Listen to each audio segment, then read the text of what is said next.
Roxiano here with a video review of Tyranobuilder. I have a lot to say about this software since I've been using it for about 2 years. I developed a game using it. Links in the description if you're curious. Let's jump in. First thing to note, uh, it's really easy. It's just a drag and drop thing. There are so many features. You can add dialogue, characters, expressions, backgrounds, everything you got.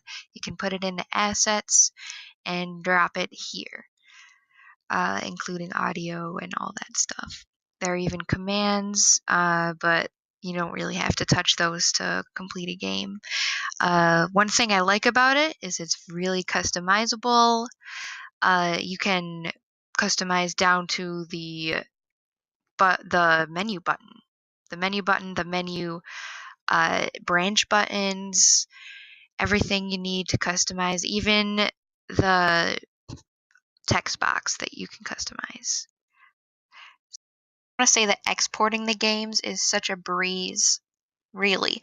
Once you export it, you can choose what kind of game you want it to be, Windows, Mac, iOS, Android, and then it'll just package it up neatly into the export folder under Tyranobuilder, under Steam apps, under Steam.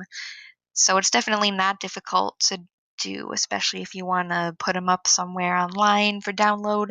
They make it real easy. With all the positives, of course, there comes negatives. I will go over the cons right now. Okay, so first of all, the support. There are forums on Steam where you get the Tyranobuilder app from. They're not, well, there seems to be just one person answering all the questions that people have and all the issues people run into with the software. And of course, if they can't answer it, they don't.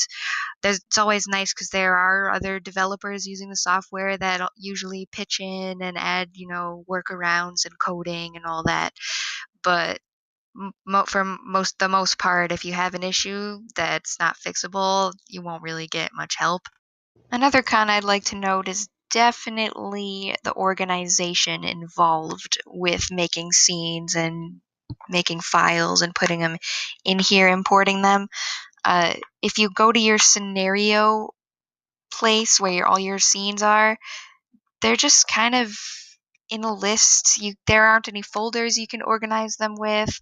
It's easy if your game grows to lose track of which place is which scene is which, where it is, what leads to what.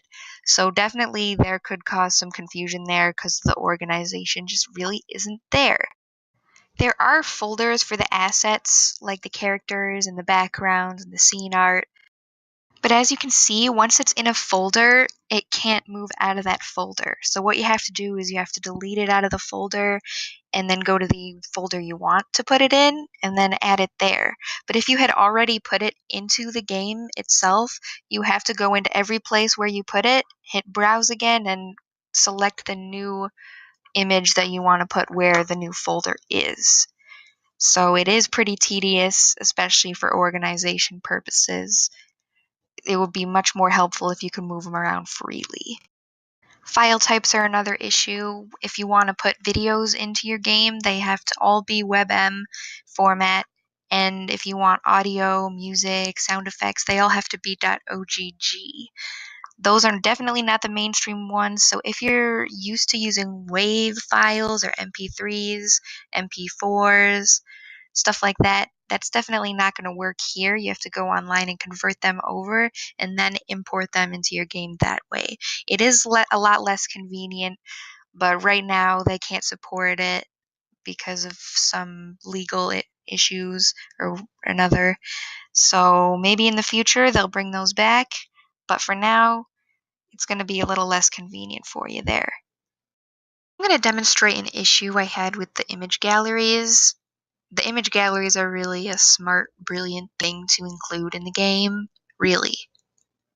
When the player reaches a certain artwork, you can unlock it for them. There's a command, a variable you can put in to say unlock image, and they can find it in their gallery when they go to the menu. While testing the image gallery feature, Everything seems to work perfectly until you actually try to start a new game after viewing the gallery. For some reason, all of the images that you saw in the gallery start to pop up, and of course you can see how bad this is. I tried everything the forums recommended. I put a page break, a hide image command, a remove image command. Nothing seemed to work. And that's really disappointing to me because I wanted this feature in my game. And of course, there are the lucky ones who didn't run into this issue. You could be one. But if you really want to implement something like this, I would wait until they fixed the issue, or I would just get another software completely. I did run into an issue when trying to export into Android. In order to do that, you have to download Android Studio and run your build there right from your export folder. It is pretty self-explanatory, but once I went into the simulation and plugged my Galaxy phone in and all that, the menus didn't work. When I tried to hit a menu, it was transparent and it said there were missing images. There were these weird Japanese symbols in the top left corner, and when a video played, it required you to click it, and there was this weird, ugly play symbol right over top of it. Not to mention when I played the video and there was other music in the game that was supposed to play, they both played. So it sounded really weird. Since I couldn't find anything about these issues in the forums, I actually brought over a friend who took programming in college. He said that everything looked completely fine in the coding. There weren't supposed to be any issues, but for some reason they thought the images were missing even though they were there and they were defined and everything. Of course, there were plenty of people in the forums not having these issues that I was having with the Android exportation, but there were plenty that were. I was just one of the unlucky ones.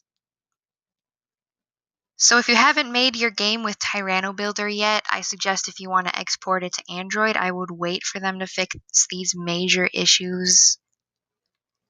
I haven't tried to export it to the iPhone yet because honestly, Apple has so many regulations when it comes to allowing games on their App Store that I didn't know if my game was going to make the cut, so I won't be reviewing that in this video. But if you're just looking to make your game for a PC or Mac, everything will be totally easy and self-explanatory, pretty much. Now, if any of these issues are a deal breaker to you, that's completely understandable, but I just want you to know one thing, that if you're an artist and a writer, but really inexperienced with coding, Tyranobuilder really is pretty irreplaceable. It's one of the only places where you can go and make a visual novel or any type of visual game without really touching much code at all. It's pretty easy. I just letting you know, it's one of the simplest softwares out there for just that. If you found any fixes to the issues I've described, let me know in the comments. I would really love to know any fixes you have if you're a developer watching this video for who knows what reason. And if you have anything to add, please let me know in the comments as well. Thank you for watching this video, and I really hope you'll give Tyranobuilder a try.